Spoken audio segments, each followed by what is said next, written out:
Baik, assalamualaikum warahmatullahi wabarakatuh. Selamat pagi, salam sejahtera untuk kita semua. Perkenalkan, nama saya Diki Pajar. Saya merupakan salah satu dari bagian tenaga pengajar di SMK Kesehatan Puja Medika Husada, khususnya sebagai tenaga pengajar produktif di jurusan Teknologi Laboratorium Medik atau biasa kita sebut yaitu analis kesehatan. Selamat pagi anak-anakku yang sangat saya banggakan. Baik, pada pagi hari ini kita akan masuk di pembelajaran imunoserologi yang mana pembelajaran atau materinya tentang AIDS atau HIV ya. Tetap ya anak-anakku semuanya, kalian harus tetap semangat belajarnya meskipun pandemi masih terus berlanjut, tapi kita yakin Indonesia pasti bebas dari corona. Baik, kita mulai saja materi pembelajarannya.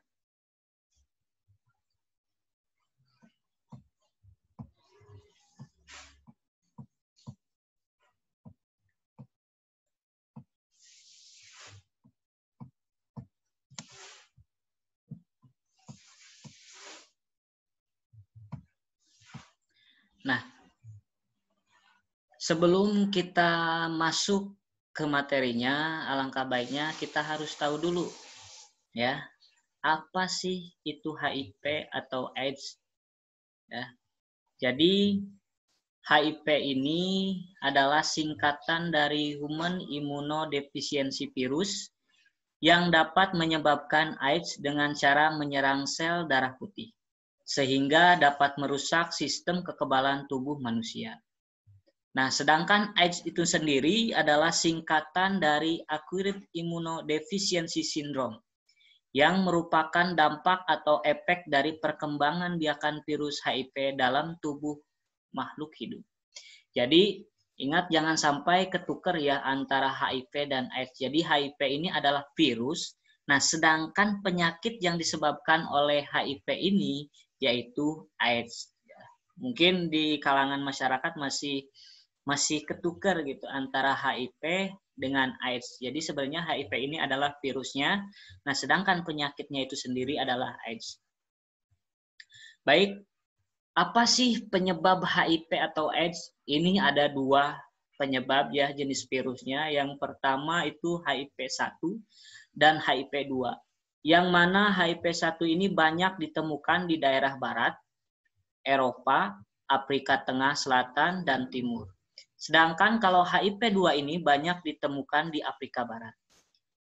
Ketika kita terkena virus HIV, kita tidak langsung terkena AIDS ya. Jadi membutuhkan waktu beberapa lama, yaitu beberapa tahun untuk dapat menjadi AIDS yang mematikan. Nah, ini adalah struktur dari virus HIV ini, di mana di sini dia memiliki membran lipid, kemudian HL kelas 2 dan HLA kelas 1. Kemudian glikoprotein 120 atau 120, kemudian glikoprotein 41. Ini adalah struktur dari virus HIV. Nah, bagaimana sih epidemiologi HIV AIDS di Indonesia? Nah, baik kita bahas di sini.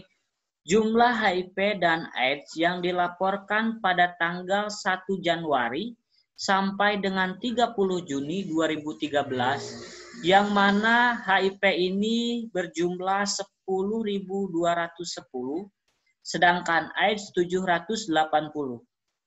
Dari jumlah kumulatif kasus AIDS, menurut jenis kelamin ini paling banyak ini laki-laki, yang mana jumlahnya ini 24.177. Kemudian untuk perempuan 12.593 dan tidak diketahui ini berkisar 6.897. Jadi total keseluruhan epidemiologi HIV AIDS di Indonesia ini berkisar 43.000 667. Banyak sekali. Dan ingat, ini di tahun 2013. Kebayang nggak sekarang ini tahun 2020 ya. Makanya untuk itu pada anak-anakku yang saya banggakan, kita harus menjaga diri kita. Jangan sekali-kali kalian mencoba ya. Jangan sekali-kali kalian mencoba. Karena apa? Karena efeknya nantinya akan repot juga gitu kan. Dan penyebarannya pun ini semakin banyak di kita. Makanya harus jaga diri, jaga kesehatan, dan jaga lingkungan kita.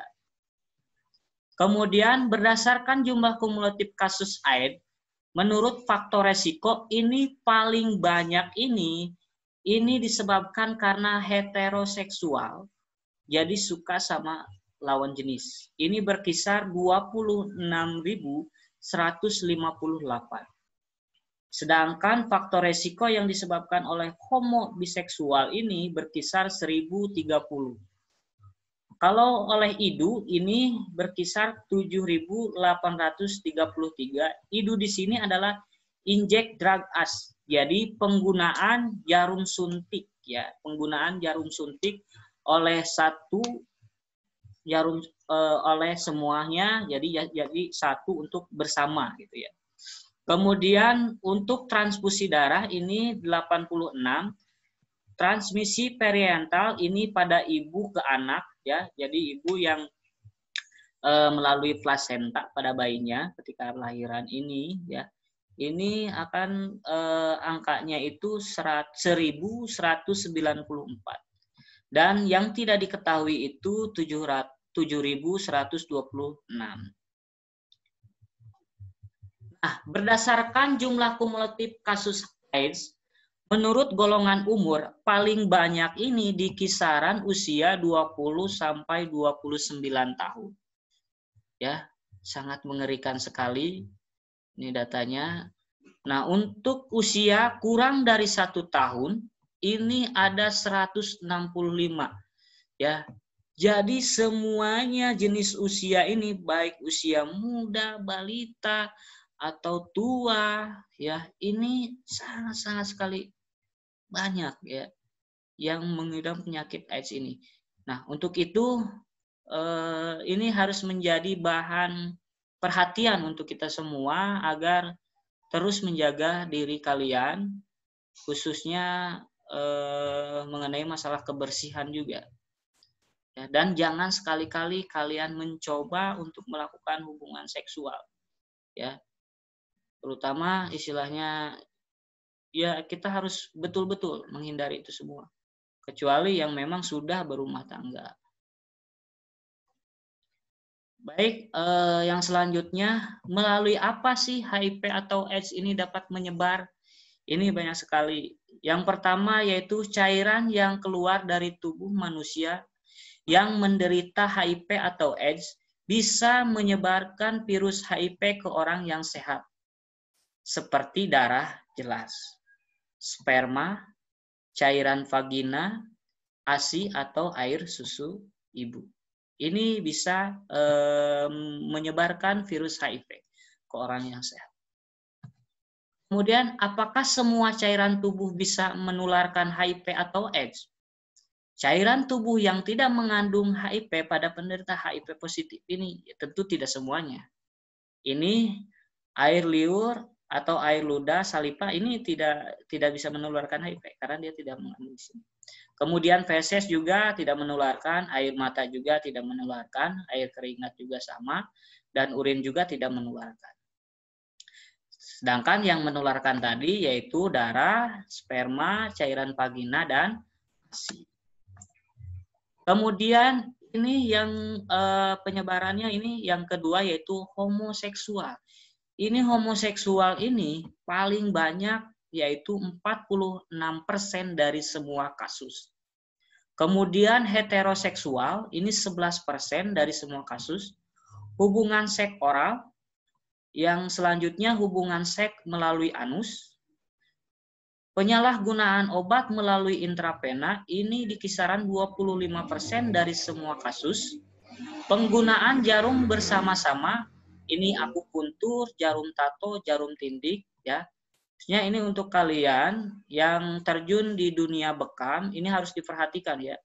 Karena apa? Karena kalau misalkan jarum, baik jarum apapun, itu harus satu kali pakai. Jangan digunakan beberapa kali. Karena apa? Karena kan kita tidak tahu si A dan si B ini mengidap penyakit atau tidak. Makanya untuk safety, untuk menjaga, diusahakan jarum digunakan satu kali untuk satu orang. Kemudian transfusi darah ini 1% dari semua kasus. Kemudian antara ibu dan bayi selama masa hamil, kelahiran dan masa menyusui ini di kisaran 90% dari kasus HIV atau AIDS yang menimpa pada anak-anak. Nah, yang terakhir ini adalah petugas kesehatan atau laboratorium. Nah, yang mana anak-anakku yang mungkin nantinya akan menjadi profesi analis, khususnya bekerja di laboratorium, sampel apapun yang kalian lakukan pemeriksaannya, diusahakan semua sampel yang masuk itu, yang kalian istilahnya melakukan pemeriksaan, itu semua kalian anggap infeksius. Karena apa? Karena untuk menjaga, meminimalisir faktor resiko tertularnya penyakit HIV atau penyakit lainnya juga. Jadi diusahakan semuanya dianggap infeksius. Nah, kemudian bagaimana sih fase HIV atau AIDS? Fasenya yang pertama yaitu akut infeksi. Jadi infeksi akut. Selama ini sejumlah besar virus sedang diproduksi di tubuh Anda. Kemudian, this has been listed as feeling like this wordful ever. Ini telah digambarkan sebagai perasaan seperti flu terburuk yang pernah ada. Kemudian fase yang kedua yaitu klinikal laten. Jadi laten klinis, yang mana pada tahap penyakit ini HIV berkembang biak pada tingkat yang sangat rendah meskipun masih aktif. Selama periode ini Anda mungkin tidak memiliki gejala. Ini dapat berlangsung 8 tahun atau lebih. Nah, sedangkan AIDS di sini karena sel CD4 Anda ini turun di bawah 200 sel per milimeter kubik, Anda akan didiagnosa mengidap AIDS. Tanpa pengobatan, biasanya ya orang bertahan hidup selama 3 tahun, maaf. Kemudian bagaimana sih prevalensinya gitu kan? Penyebarannya seperti apa sih si virus ini? Jadi baik virus ini dia masuk ke orang yang sehat. Virus enter healthy person. Jadi dia ini masuk ke orang yang sehat. Kemudian yang selanjutnya virus destroy with the cell and responding it a cell. Jadi virus ini menghancurkan sel T putih ya dan menggandakan dirinya ya, dia berkembang biak terus menggandakan diri semakin banyak. Kemudian sistem kekebalan rusak. Nah, jadi enough system in broken down. Cell cannot fight infeksi again. Jadi sistem kekebalan rusak, sel tidak dapat melawan infeksi lagi. Sehingga AIDS have take over this strike. Sehingga AIDS telah mengambil alih pada tahapan ini. Dan akhirnya infeksi penyakit virus. Ya. Jadi si virus ini menginfeksi ya, karena sudah menguasai tubuh kita. Ya, jadi kaitannya dengan daya tahan tubuh. Kemudian yang selanjutnya, nah ini ya gejala yang ditimbulkan atau efek yang disebabkan orang yang mengidap AIDS ini seperti ini, Masya Allah. Nah, apa saja sih gejalanya? Yang pertama yaitu demam tinggi berkepanjangan. Yang kedua, penderita akan mengalami napas pendek, batuk, nyeri dada, dan demam. hilangnya nafsu makan, mual, dan muntah. Mengalami diare yang kronis, penderita akan kehilangan berat badan tubuhnya hingga 10% di bawah normal. Sangat kurus sekali. Batuk berkepanjangan, infeksi jamur pada mulut dan kerongkongan. Bahkan biasanya kalau sudah AIDS, orang tersebut pasti TB-nya positif. Ya. Kemudian jamurnya juga di mulutnya ini banyak sekali. Kenapa? Karena sudah daya tahan tubuhnya sudah bobrok, sudah lemah. Kita ambil persamaannya seperti ini. Ketika kita punya rumah, kemudian tiang rumahnya itu sudah kropos, otomatis lama-kelamaan rumahnya itu akan hancur, bobrok. Begitupun dengan tubuh kita, ya, karena di dalamnya ini daya tahan tubuhnya ini sudah lemah, sudah rusak. Akhirnya mengidaplah penyakit-penyakit yang lainnya pun akan terpicu, gitu kan? Virus, bakteri yang lainnya juga akan terpicu. Kemudian perkembangan kelenjar getah bening, pembengkakan kelenjar getah bening di seluruh tubuh, di bawah telinga, leher, ketiak, lipatan paha, kurang ingatan, sakit kepala, sulit berkonsentrasi, respon anggota gerak melambat, sering nyeri dan kesemutan pada telapak tangan dan kaki, mengalami tensi darah rendah, refleks tendonnya kurang. Jadi ketika istilahnya ada gerakan refleks, dia udah kurang. Gitu. Kenapa? Karena lemah daya tahan tubuhnya. Terjadi serangan virus cacar air dan cacar api, seperti di bawah ini. Infeksi jaringan kulit rambut, jelas. Ya, ini akan botak, kan rambutnya ini akan rontok. Kulit kering dengan bercak-bercak, ya, kering sekali kulit. Haruskah kita menjauhi orang yang menderita HIV atau AIDS? Tentunya jangan mengucilkan dan menjauhi penderita HIV karena mereka ini membutuhkan bantuan dan dukungan agar bisa melanjutkan hidupnya. Ya. Karena apa? Karena butuh support, ya, bukan untuk dijauhi. Stop AIDS, aku peduli X, jauhi penyakit dengan orangnya. Love yourself, ya. Jadi cintailah diri kamu sendiri, ya. Jangan sekali-kali kalian mencoba, ya, hindari virusnya, tapi bukan orangnya. Bagaimana sih cara kita mencegah agar tidak terkena HIV atau AIDS? Baik, yang pertama yaitu abstinensi, tidak melakukan hubungan seks, jelas. Ini cara menghindarinya. Jangan berganti-ganti pasangan seksual. Maaf ya, ini kontennya untuk yang sudah berumah tangga. Kalau kalian, jangan ya, ingat itu. Kemudian jangan melakukan hubungan seksual di luar nikah. Gunakan kondom terutama untuk kelompok beresiko tinggi, jangan menjadi donor darah. Ya. Jangan sekali-kali kalian mendonorkan darah kalian bagi yang mengidap AIDS, ya, HIV. Kemudian seorang ibu yang didiagnosa positif HIV sebaiknya jangan hamil. Ya. Bukan kebahagiaan yang ada, melainkan penderitaan akan bertambah. Coba, itu bukan solusi, ya. Kemudian penggunaan jarum suntik sebaiknya sekali pakai, jangan satu jarum suntik digunakan untuk beberapa orang, jangan. Kemudian jauhi narkoba, ya, kita harus menjauhi narkoba, jangan sekali-kali kalian mencoba karena sangat berbahaya. Stop HIV AIDS, save yourself, save the world. Nah, ini ada sedikit kutipan surat Al-Isra, ya.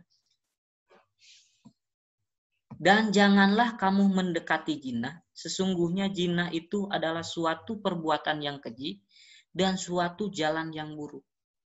Ya. Bahkan di sini pun di dalam Al-Qur'an ini sudah dijelaskan. Ya. Khususnya untuk orang Islam, jauhi zina. Karena zina ini merupakan perbuatan yang buruk. dan efeknya pun akan buruk. Janganlah seorang laki-laki akhlak dengan seorang wanita kecuali dia disertai mahramnya. Karena yang ketiga di antara keduanya adalah setan. Jelas.